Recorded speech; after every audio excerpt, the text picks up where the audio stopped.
Ladies and gentlemen, viewers of my newest YouTube channel, the last one got erased.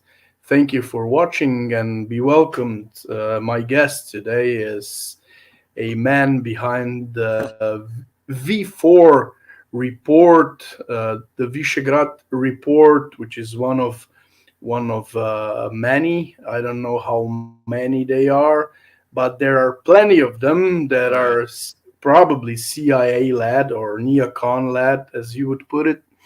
And yeah, thanks for accepting my invitation. We we tried this for a Right. couple of months now, and now we finally did it. Thanks, thank you really Well, th- that you came. thanks for having me. And yeah, I blame our lack of getting together on my daughter's schedule. So, uh, but no, it's good to be here and on your show. Um, Thank you.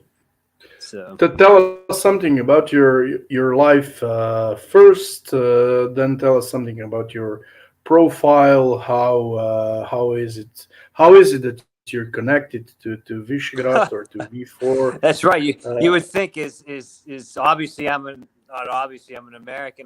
I'm speaking English here, but my wife, my connection to the V4 is my wife is was born and raised in the Czech Republic. So, obviously we've been going there for the last 20 years since we've been married. We live there every summer. We have some interest there as far as real estate, and also we used to go during Christmas time until our three daughters are getting a little bit older. It's harder to go with school. But where I got established the V4 report is first of all, I've always been involved in politics, fighting, I'd say, for as a national conservative against the U.S. neocons. That started with the Iraq War. That was some 20, 25 years ago.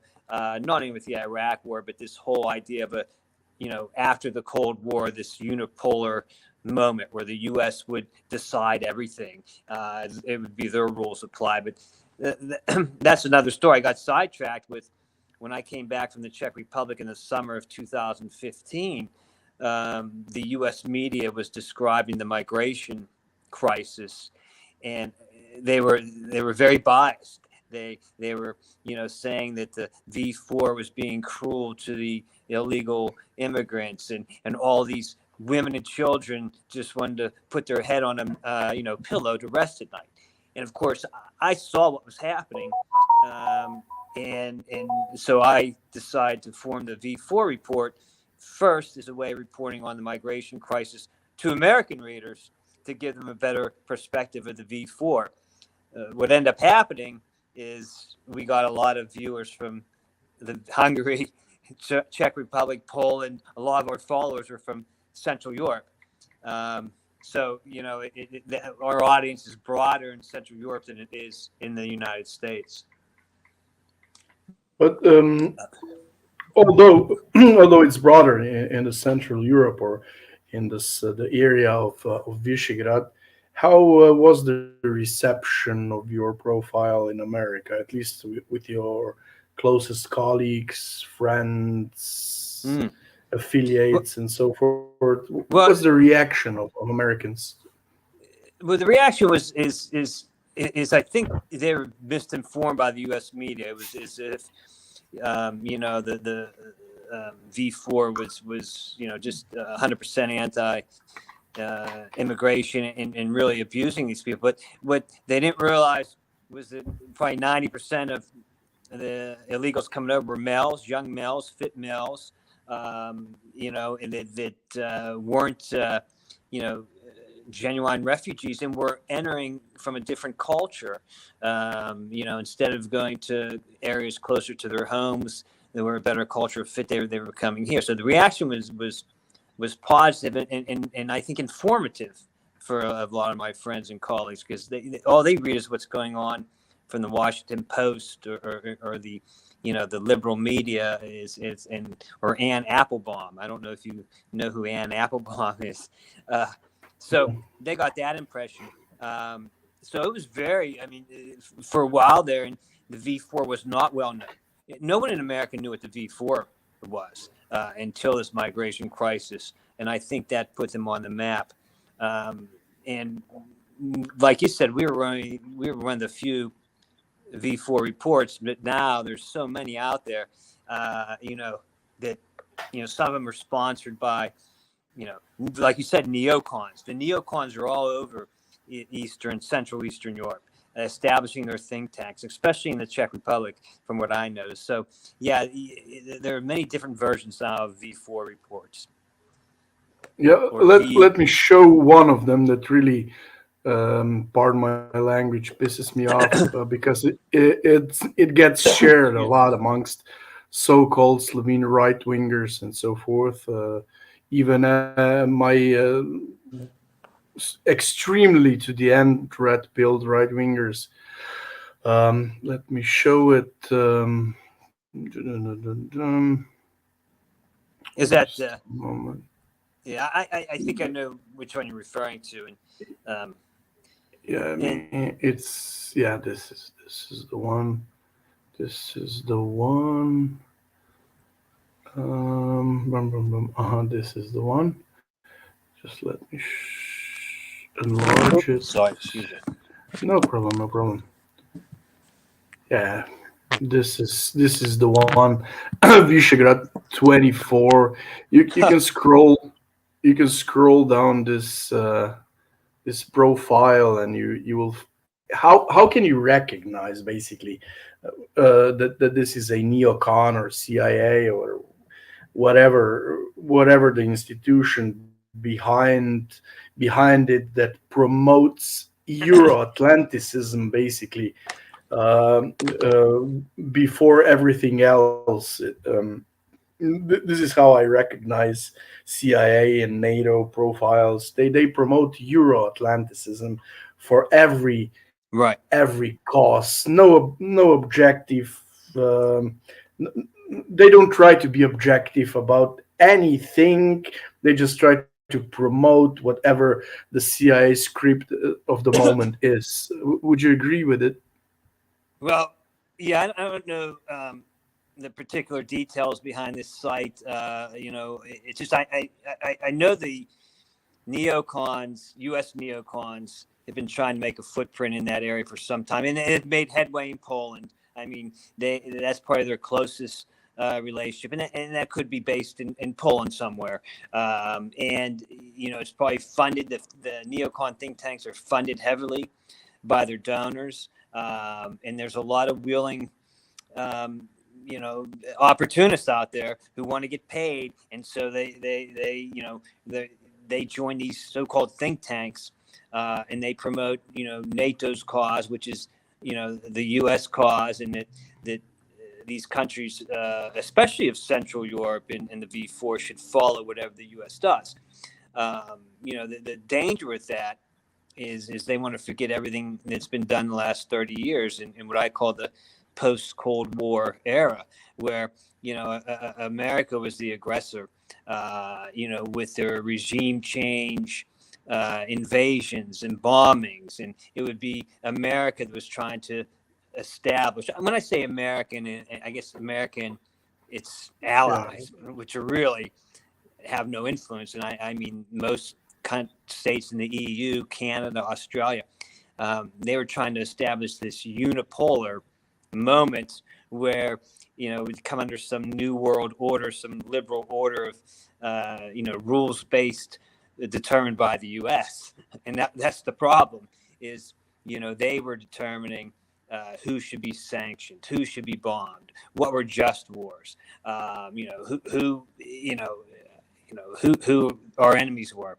And so after the Cold War, for instance, instead of going back and saying, okay, sorry about this war is over. Let's establish ourselves with Russia, for example. Let's try to reach out and trade and take them under as allies. You had a portion in America, these neocons, that wanted to punish Russia and to continue to isolate them. And now they extended NATO. So there's a lot of run up to this, where that you have these neocons, and they're making the inroads, and they're great at promotion. I mean, they spend lots of money forming their narrative, and they're heavily involved in Czech Republic, Poland. I don't think not so much in Hungary or Slovakia. I think they're more involved in Poland and Czech Republic than the other two. So, and in Slovenia, I think I know I'm mispronouncing his name, Jansa, your former prime minister. He's still involved with the European People's Party, the EPP party. And to me, those are a typical example of European neocons, and with some in the ECR group as well. So Jansen would be receptive to that neocon call as well, in my opinion. So, Yeah, and the sad thing about European politics is, as I see it, as an ex-nationalist or as an ex member of a so-called, not even called, they just it seems that Slovenes, the honest ones that love their nation, that were in 91, that were somehow hysterically happy about becoming a sovereign nation of a sort. We just went with the party called SDS, the ex premier Jansha. We mm, just went with this party. We believed in them. We believed that they want Slovenia to survive, Slovenian nation to survive, Slovenian nation to thrive, and so forth. And through the years, we found out that this party only uses nationalism mm, when it's okay for them, and they diss the nationalists when they articulate their worries, and when they ask the questions that are connected to the nations thriving, the ethno thriving. They just diss them. They call them fascists and anti-Semites and whatever. right, Also, in the similar way as the left does. So we got disillusioned with the biggest so-called right-wing party in Slovenia, and through that we also got disillusioned with nationalism, with ethno-nationalism, because the ethno-nationalism, as we can see in the last Ukraine crisis, is basically what they use against common sense when they need it. For example, this is the main argument why Russia is bad and Ukraine is good, as in yeah, right, it's only about two sovereign nations. It's always only about two sovereign nations, two sovereign um, nation states, and the Russia is the one that's attacking. Ergo, Russia's bad, as in there's no broader context, as in there is no other monarchy or empire similar and even bigger and even more sinister than Russia that exists and that we're all a part of, as in America, NATO, whatever you can call this Euro-Atlanticistic snake or dragon that goes around the world and establishes so-called democracies. And by right. establishing these democracies, it kills people, it forces people into, and so forth. Sorry for being so No, so no, so. that, that's okay. I mean, I saw the same thing happen in the United States with the Republican Party when I first got involved. You had this internal battle after the Cold War between the neocons and the so-called traditional, national conservatives who wanted to say the Cold War's over. Okay, let's kind of not isolate ourselves. Let's pull back a little bit, start putting the interests of America first, and then instead of going around meddling and trying to meddle in the affairs of other nations, they said let's trade with other nations. Let's not lecture them. Let's not get into war, because war is not good for the economy. It's not good for free speech in this perpetual war. Where you had the neocons, on the other hand, wanted to go out and establish America as the dominant empire. And so they, of course, they didn't like the government in Iraq, or I should say, some of their allies. Because let's be, you know, a lot of foreign lobbyists were pushing the U.S. to enter the Iraq war, and that's a fact, and it was quite, they were quite open about it. So, and then of course there was Syria, where we backed I thought some very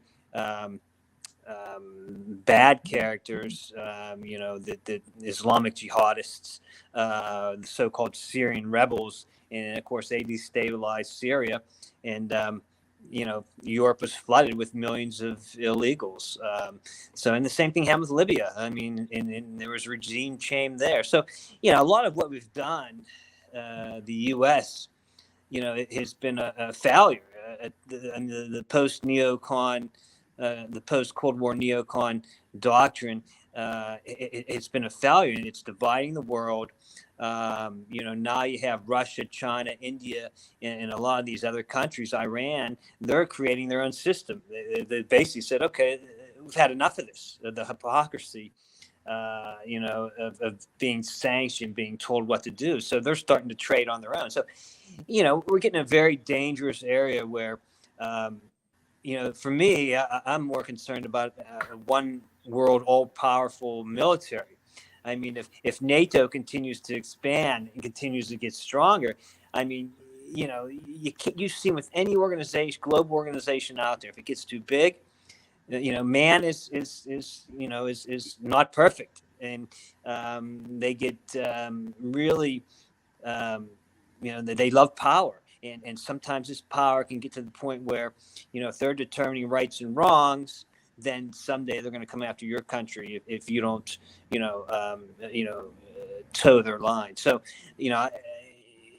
to me, I think a multipolar works better, where there's a balance of powers to kind of check each other, instead of putting all this power in one world military organization. So, yeah, I'm very concerned about the direction, and what's going on right now is, it's a battle between America's trying to establish this new world order where they determine the rules, and all the so-called bad guys saying, hey, you know, we're not going to sit here and roll over for you, especially China. I mean, that's going to be a huge challenge. So I don't know if, The- you know, I haven't heard news I, today. I I have Okay. this Christian, I call them Christian Lolbertarians, friends that are enamored with America and everything it does since ever.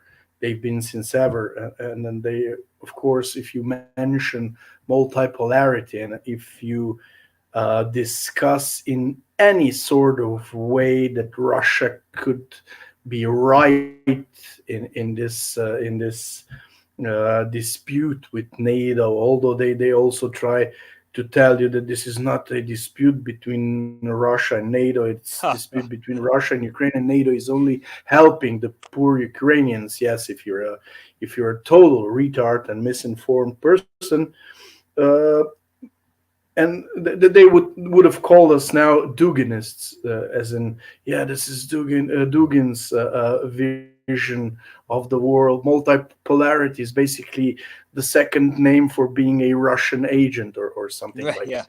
something like that. You're all communists, and whatever. This is how they think, and I don't believe them a second, although I have my doubts about the sincerity of Putin. The same way as I wrote Mm. yesterday on Twitter, I have my doubts about sincerity of Vucic, the president of Serbia, when he steps out and says we pray for peace. And um, I'm not sure if these guys are a real deal in the sense that they are real strong men in their geographical, ethnical area, or they could be, or they could have been the most subtle agents of the New World Order. They could have been, in the sense they play their role in their final goal, which is making Europe as a whole, making Slavs as a whole a shithole countries, Right. or make money by making their lives, our lives, more miserable. It could all be true, but this is not the same as saying that Putin's worse than NATO. He's not. At least he's more straightforward, and at least his propaganda, and he has his own propaganda, of course. Although we're not allowed to read it, because in our Right. countries they censor, they have censorship for Russian media, and they say, yeah, but they also have propaganda. Yeah, but we don't see it. Basically, well, we're not allowed to see it. But yeah, of course he has his own propaganda. But when you read or watch Russian propaganda, you never get the feeling that they try to insult your intelligence. And when you get the NATO agitprop, you always, if you're 100 points above, you always have this feeling that they think that you're an idiot or something. Right. Yeah. I think the EU is like that too. I mean, I Yeah, see yeah, yeah. some of their cartoons and how to wash your hands, or but here's the strategy they're using, and you know, I remember when the Iraq War, and I forget the exact date, but when George Bush Jr. Was president, if you opposed this war, if you said this isn't America's interest to invade Iraq. There's no weapons here. There's no proof. You're relying on these guys named Curveball in Iraq who are lying, and this guy named Chalabi, who the neocons loved. He was going to take over Iraq and be their leader. Kind of reminds me of the Zelensky cult right now. Well, if you opposed that war, you were considered. They labeled you as anti-Semitic. They used that term. Oh, anyone who opposes the Iraq war, they're doing because they're anti-Semitic. Because Israel, the government of Israel wanted it. They Yeah, were pushing it openly. So yeah. but if you opposed it, these guys like Pat Buchanan and others, even though they were right, they were labeled this. And I see a lot of that today. Any argument, for example, I'm not. I could care less about Putin. It's not, I'm not pro Putin. Of It's not, course, yeah. but it comes at if you are against the war based on, because, like, for instance, if you for Hungarian and you don't think it's in your country's best national interest to go to war, then you're considered pro Putin. Oh, a Putin troll. I mean, it's such a ridiculous argument. It gets old after a while. So they're does he have some legitimate claims? I mean, Russia probably does. Well, there's a lot that went on since 2014. I'm not, on both sides. Both sides use propaganda. So, Yeah. it's my question is how far is this going to go? Obviously, this is, and I agree. I mean, this is a war between U.S. and Russia on in Ukraine, using Ukrainian troops who it's not to denigrate them. They're fighting bravely, but if America took away their money, if the NATO countries stopped giving money and weapons, the war would be over. It wouldn't be a war. Okay, so I mean, this is obviously a war of the greater powers going on right now. So the question is, who's going to stop it? Is it going to continue to escalate into something that could be very, nuclear war, or something could be or is someone going to come in like a realist, someone like an Eisenhower of the past, the great past American leaders used to have, going to come in and set the tone. Hey, let's negotiate here for peace. No one's going to be happy, perfectly happy on either side. But this idea that you can't take a step back. Oh, we Nancy Pelosi has to go to Taiwan now because we would look weak if she didn't. Okay, and then you get both corners. This idea, it's really immature. It's an immature. The neocons in some way are immature. They're not professional. They're not strong men who can negotiate. And not everybody, like I said, is going to be happy in negotiations. But if it ends the war, then and that could be a positive. So I just think the leadership in America has been very bad since the end of the Cold War. From Clinton to Obama to George Bush Jr. to Biden. It's just you got these liberal idealists in there. They're dangerous, and to me they're a little bit they're opportunists and unhinged. They're not strong men like Eisenhower was. So of the past. It seems that America's been a mess since at least 60s or 70s, or from whenever the country does not have a clear ethnical homogeneity. It used to be an Anglo-American colony or whatever, or Right. it used to be a Anglo. It used to be a country of Anglo renegades or whatever, but it was an Anglo-American country. It had its clear ethnic and racial homogeneity. You could say it. You could say that. Okay, these are Right. basically Anglo-Saxon people, and then some Irish came, and Italians came, and Right. Polish people came, and other European people came, and it soon became a more European country in the sense that it was constituted by more European ethnicities, but it was still a Right. European country.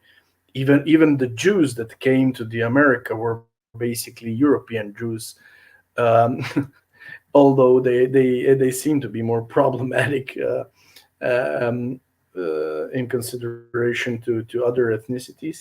And I'm going to be called an anti-Semite now. Um, Let's. and yeah, and it's a mess since the whites or the Europeans or the Anglo-Saxons haven't been or are starting not to be anymore a majority, and it's not even that they could be a strong minority, but they don't have the sense of themselves. They bought this idea. I don't know if it's a Jewish idea or whoever came to this idea that America is just an ideology based Right. country, not an ethnical or racially homogenous country. They bought they all the Anglo Saxons in America who are antecedents of the founders. They bought this idea that their fathers were like this libertine hippies that didn't care about the race or ethnicity. Right. Yeah. I I don't know where that comes from, but you make a point, and before I get to the America's been in trouble. I mean, I noticed I where I grew up in the 70s and 80s, as a kid, and I saw it in the public schools.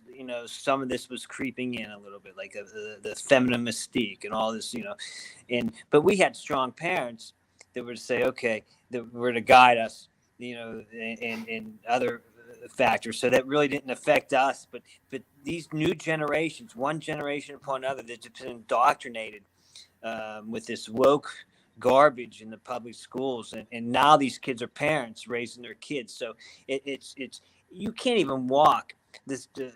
I know I hear about London and Paris.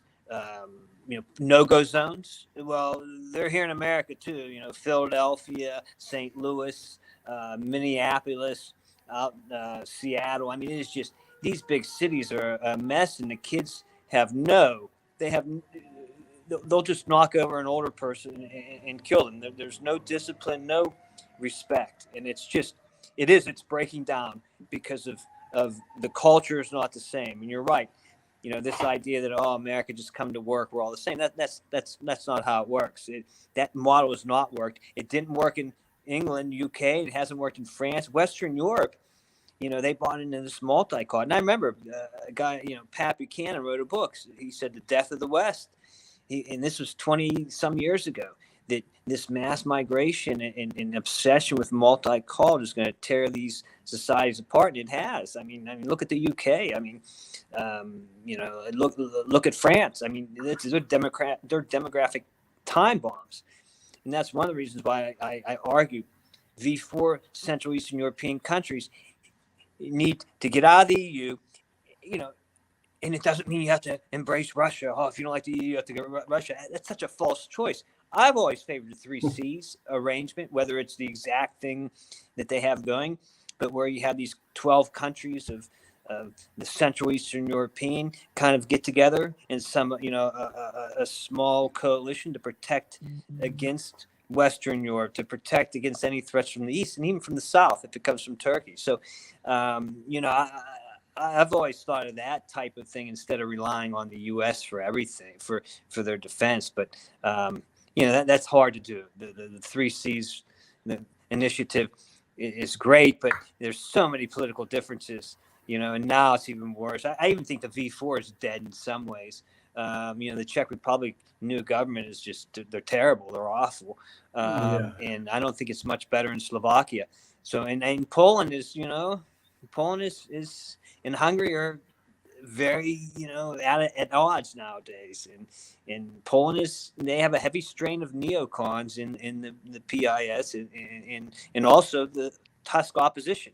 So in some ways, like the Republican Party and Democratic Party in America, which they're almost the same on foreign policy, in some ways you're starting to see that in Poland as well. And to me, that's a dangerous mix. And people say, "Oh, why do you still call yourself the V4 report if you're criticizing this guy?" Well, we're not. We're not there to kiss people's butt, and we're there to fight the neocons to make we think the V4 is a better place without that neocon influence. Yeah, this is as if you had a profile Slovenia and you noticed that Slovene government has been kidnapped by the foreigners, and you'd say that, and someone would come and say to you, "Why are you doing this? Aren't you pro Slovenia?" Yes, I'm Right. doing this because I'm pro Slovenia, and I've noticed that the foreigners have kidnapped the government, and this seems to be happening across the Visegrad, the V4, and all the other countries in the broader area that at least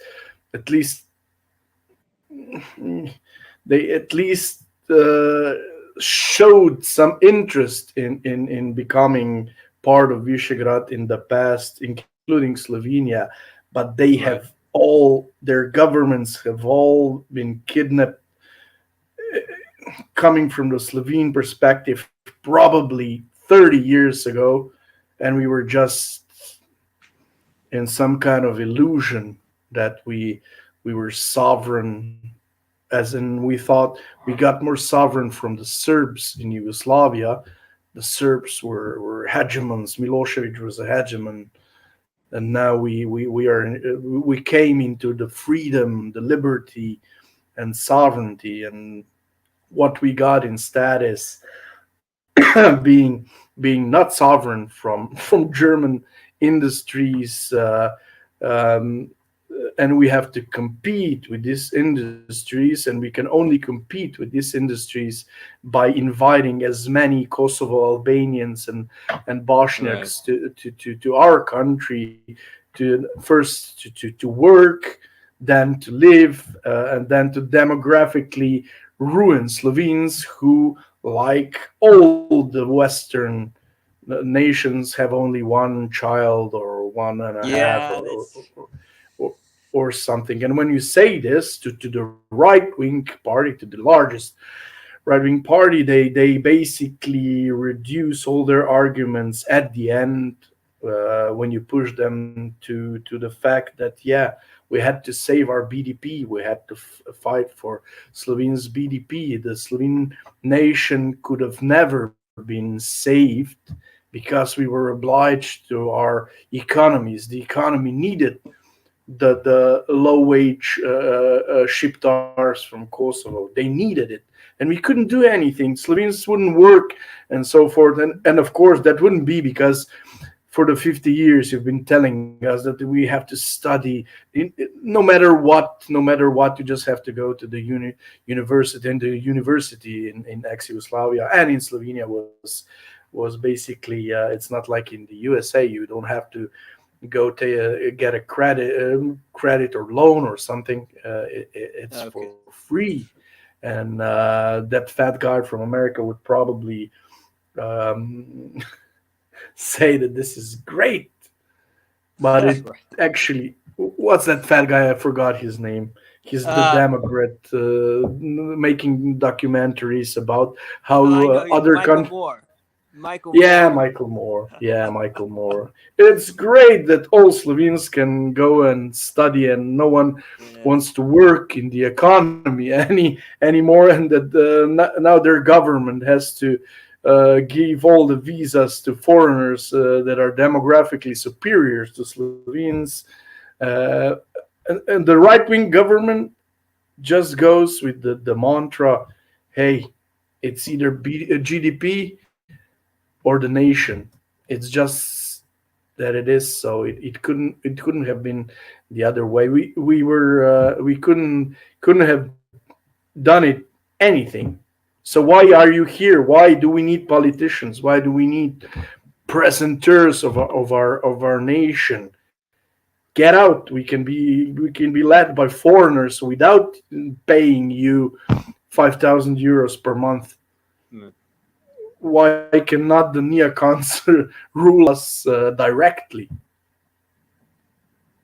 Yeah. And we can name ourselves, for example, a I don't know, economy zone 8510, not Slovenia, because the only meaning of Slovenia is for the Slovene nation to survive in it and to be privileged inside of it, in the in relationship towards the whole other countries where they are not. Hmm. What yeah, I was gonna say, what is this new party in Slovenia? It starts with a D. Dom, Do, dom, Domino. dom. Yeah. Yeah, I've been connected to this party. I voted for them on European elections in 2019. Uh, I was already red pilled back then, in the sense that I didn't have any hopes for the mainstream right wing party, Mm. although I still worked for some of their media, um, and it's too obscure, it's too intellectual, it's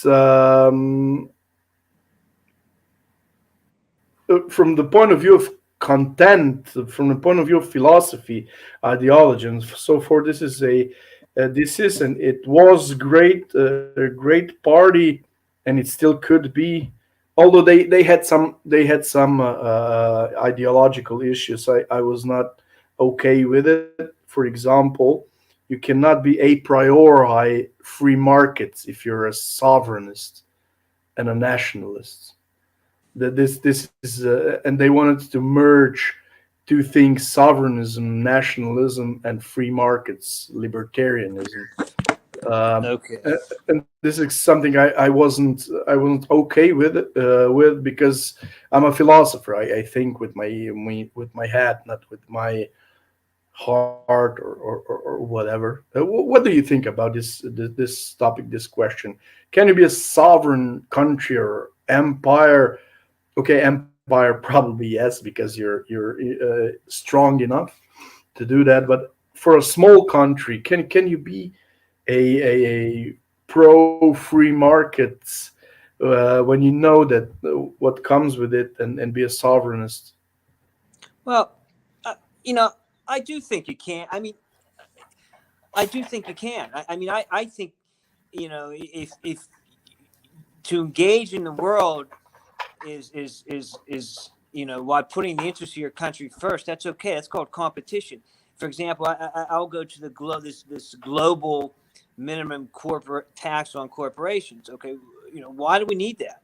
Well, the U.S. wants it. They want a level playing field. These big economies, they don't want Hungary or some smaller country saying, "Oh, you can have a 10% tax here because we want you to come here." Well, that's what competition is about.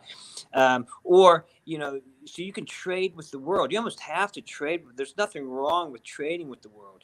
In fact, I think that's good. But when China or somebody else, I'm thinking about with the U.S.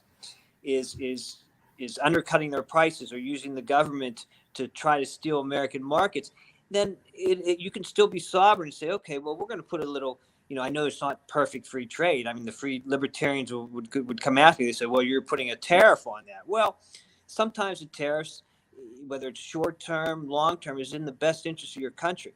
So I think that combination is not going to be a pure free trade libertarian, but you can remain sovereign while competing with the world and putting the interest of your country first. Though I mean, if there's no reason if someone else is China or whatever country is using trade to undermine your industry. There's no reason why you can't save some of those industries, and to remain sovereign. Is that perfect? No, but sometimes you need these industries to maintain your sovereignty.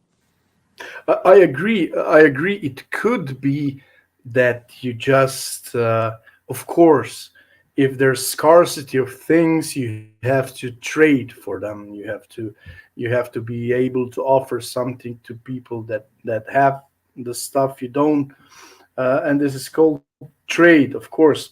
But listen to my argument. For Okay. example, for the Slovene markets or the Slovene industry to be able to compete, to be able to get on a German industry train, it was inevitable to bring lower wage Kosovo Albanians or Bosniaks here, Mm, and there's a lot of these things you have to do when you bargain. Although I admit it, maybe you have to, and if you don't have any alternatives, then okay, I totally get it.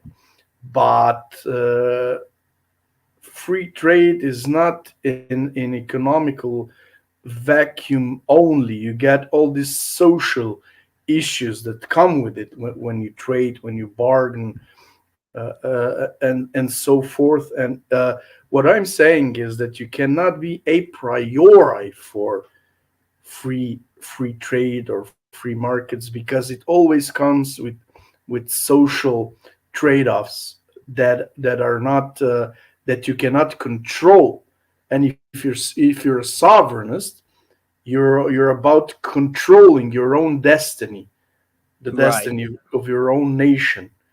And if you cannot do it, and if you're a priori free trade, which basically means that you you come out of you start with the axiom that your nation is somehow the same as the American nation, for example, although you're a 2 million nation and there are 320 million inhabitants, or Yeah. something like that. This is naive and not true. And if you're a small country, you always have to bargain in a way that it's bad for you, unless the big country has some altruistic tendencies towards you, and it's never happened in my opinion. So when the small countries, and even Ukraine, although 60 million people, is a small country in comparison to Russia and to Uh, America, China, and so forth, the, even Germany, even Germany, even Germany is. This is all I tried to say, that Well, it doesn't. It's not a conjunction you can make with without any stress, without any stress, without any rethinking, without any um, consensus, and so forth. This is all I wanted to say. That no, it's your you point get. is Can you understand? yeah, your point is well taken. I mean, the pure doctrine of free trade would be tough to remain sovereign. So you always, as a country, you need to adjust where you need to adjust. And Germany, in fact, is a pretty good example. I mean, they made trade their number one thing. I mean, where they were the largest exporter. They made so much money, but now they were also dependent on a lot of other countries for different things. And now you're seeing them squirm a little bit, Yeah, and they're going to be in trouble. But the only problem is if Germany's in trouble, usually that affects the entire V4 and the countries around it because they're so dependent on Germany. So it's going to be a tough road. I think the EU is getting hit the hardest economically out of these sanctions of the war. I mean, um, it just they're paying the most. They're gonna have a tough time. I think the she's from France, Lagarde. I think their economic EU economic advisor, whoever, whatever they label her, is terrible. I don't think she can handle what's going on. So I don't think the EU can handle it. I think they have their leadership is very bottom shelf, as I put it. It's just they're not very impressive. So you know. But I know what you're saying. To remain sovereign, you have to have the ability to adjust when you have to. So if you have to put tariffs up somewhere to protect a certain industry, to me you know that's a country competing with the rest of the world, putting their yeah, best interests first. Now, but if there's a yeah. situation where It's basically what the China, for example, does. The China is a right, perfect example of the merger of nationalism and corporatism, which is basically fascism in the non-pejorative meaning of the term, and the fascism, as in corporatism in this sense, is the only way the country can remain sovereign and trade. And it's not like every country can be fascist, because you have right, small countries that cannot be fascist. And this is what they'd be. It would be better for us to be taught in schools for the beginning on, you're Slovenes, you're a small country. The best thing you can do for your country is to think which allies to choose, because you cannot do anything by yourself, for example. And then they would teach you what are the trade-offs mm, of allying with this country and this set of countries, for example, Visegrad and so forth. And then you could informatively choose, and this would be the peak of sovereignty of such a small country as Slovenia. And we've been taught as a morons that we're the same as the rest of the world. Yeah, you may be 2 millions of people, but you're the same as America. You can. This is ludicrous. mm. Yeah. So Yeah, uh, and for example, Germany. You mentioned Germany. Germany, yeah, you can watch them squirm economically, although they set economy as their only purpose, not for example the survival of the German people, because of course they were demonized after 45 for and right, what happened to them sociologically. There are not many Germans in the country anymore. I think that the Germans are not even the majority anymore in the German country, in Germany. There are millions of Turks and now millions of Arabs, Muslims, and so Right. forth. And the Germans are forced to leave the big cities and live in the country. The same way in Austria, you don't go to Vienna and to Linz and to Graz and see Austrians there. You see Yeah. Arabs, Muslims there. Yeah. That, you know, I, that's a shame. I mean, on our honeymoon, I remember 20 some years ago and going to Hallstatt. I don't know, in Austria. We went on our honeymoon, um, in Salzburg, Hallstatt, those areas. I absolutely loved it. A few years later, we went back to Vienna, and it was terrible. I don't say terrible, and it sounds bad, but I was so impressed with Austria 20 years ago. These big lakes, the big thunderstorms, and Yeah, great. and and now you're right. I heard the Innsbruck in these areas where it's changed. The demographics have changed. I know Vienna. When I went there, I was like, okay, I'm not going to come back here. So yeah, and then I Yeah, know Germany is just you're. It's almost like they've surrendered. They're almost embarrassed to say, "Hey, I'm German," or this is our culture. It's just it's a yeah. shame, and that's part of the reason why I went and V4 to stay as it was. and the main problem, okay, you're saying the culture, for example. I'm not some cuckoo guy that would insist on pure ethnically and racially Right. pure nations, and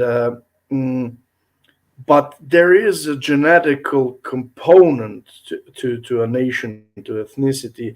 For example, I listened to Ben Shapiro, the probably the most popular young mouthpiece of Republican Party nowadays on on a so-called conservative summit or something in Israel, and he discussed what America could learn from Israel, and he mentioned their nationalism as something that is okay and that America could learn. But he basically mentioned nationalism in the context of something that is without any genetical component. For example, there are Jews from Africa, Europe, Israel. I don't know. What gets us together is our culture. Is our culture. As in, there is no genetical component to Jews, although the Jews that founded Israel were not religious Jews, but Mm, were socialists. So what right. basically what was their common compound was their ethnicity, their genes. Yes, the culture also. You can never get the genes without the language, the culture. It comes together, but without saying that a nation is something that is also compounded out of many people that have generations of predecessors that were born in the same area for generations. It doesn't have to be generations till the historical Rome or something, but at least some Right. generations, if you get what I mean.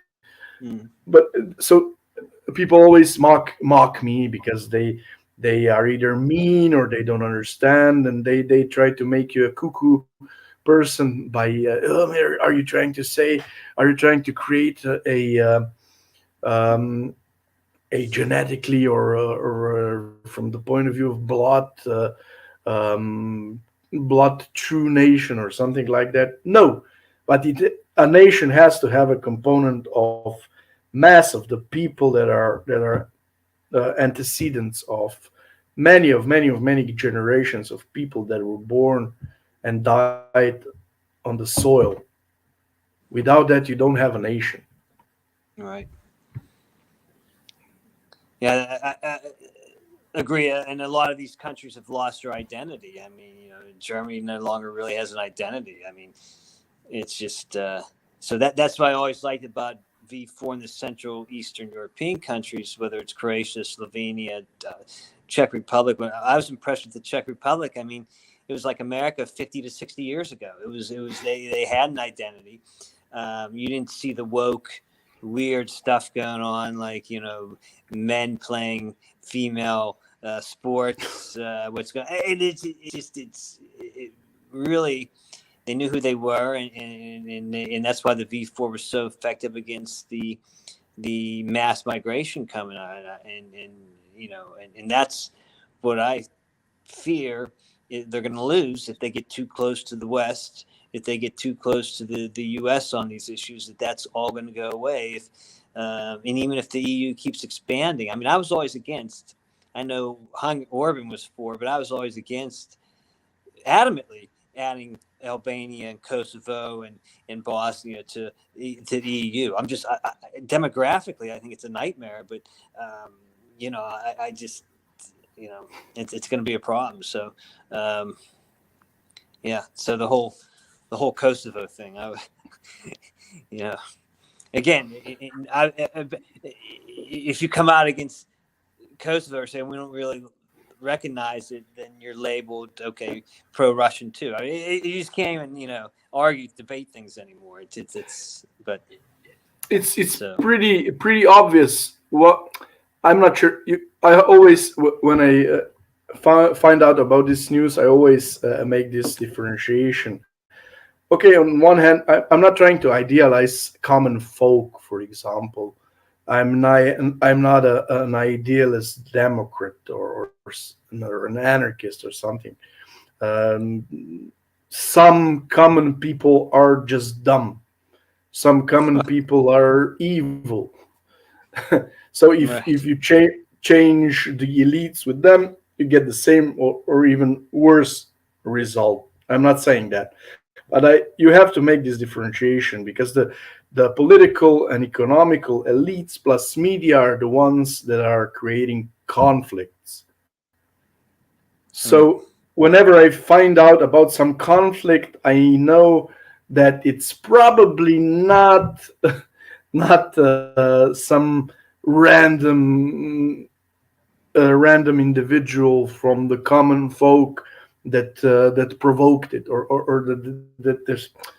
I just don't believe that some group of Albanians just try to make some conflict, or that some group of Serbians just try to make some conflict, and it got worse in the sense that police came and the the the army had to come and so forth, and then the president got involved. No, it was planned.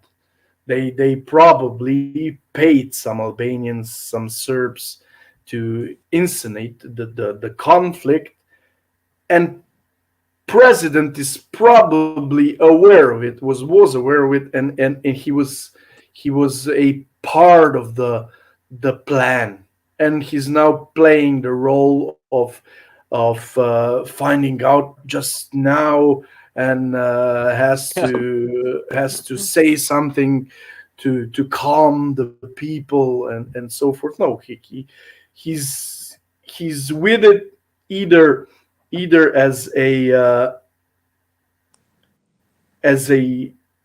sincere Serbian that's not sovereign, and it's not willing to leave his position because of it, because this is what I would do.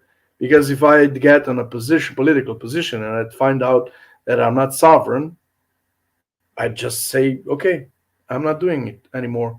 But these people, even if they are sincere, they come to the positions, political positions, they find out that they are not sovereign, that they are forced to do some things, and they just don't. They just stay there because of, I don't know, because of the money, because perhaps they hold them for their balls because of Mm. something from their history.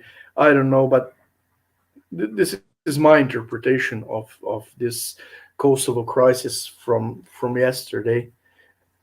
Although you have to differentiate me and my opinion and my interpretation of Vucic's involvement, and interpretation of media and some common folk about the Vucic's involvement, because they have this childish interpretations of, yeah, he's doing it for the money and for the political points and so forth. No, he's doing it because he's not sovereign, and he's been handed out a script he has to read and Right. go with it. This is the real interpretation, in my opinion. All right. I had someone stop in my office. I probably Yeah, I mean, I have business. I've been enjoying this conversation a Yeah, lot. We can make a lot of them. We can comment on in the future. yeah, I'd like that. I like this. If and maybe I'm sure another issue will come up. Um, Yeah, oh, that that we can talk about, because this is always changing, and um, just sometimes business gets in the way here. Because of course. I'm going to let you go. Just last news I heard before we started talking: a Nigerian supposedly murdered by psychiatrically not well person from Italy. Some hints that it could have been a racist attack and so forth. It's pretty obvious to me that they paid the psychiatrically um, not well men to murder this Nigerian man so they can uh, talk about racism. In my opinion, again, I could be wrong, right. but I'm not so I'm many gonna I'm times gonna wrong. Yeah, I'm gonna check that out, because I've not heard about that. There's something too going on, so I have to get with in Orlando today. There's a shooting, so I have to. I just saw that come across the headlines. It's some type of mass shooting at in Orlando, Florida. So yeah. interesting. I mean, this is probably, in my opinion, many of these mass shootings in America are CIA psyops plus Mm. psychiatrically. Oh, psychiatrically, yeah, yeah. You're Uh, right. And I mean, retarded young individuals, mentally retarded in some way. Plus, CIA gets involved, writes to them. They get probably guns from them. They get probably even these are mostly psyops in my opinion. And I won't be I will let you go now. Thank you for no, coming anytime to my I'll show. be on your show. I enjoyed this. So anytime. Thank you for having me. Me too, me too. Thank you, thank you, All Bill. right. Thank you. Have a nice day. You too.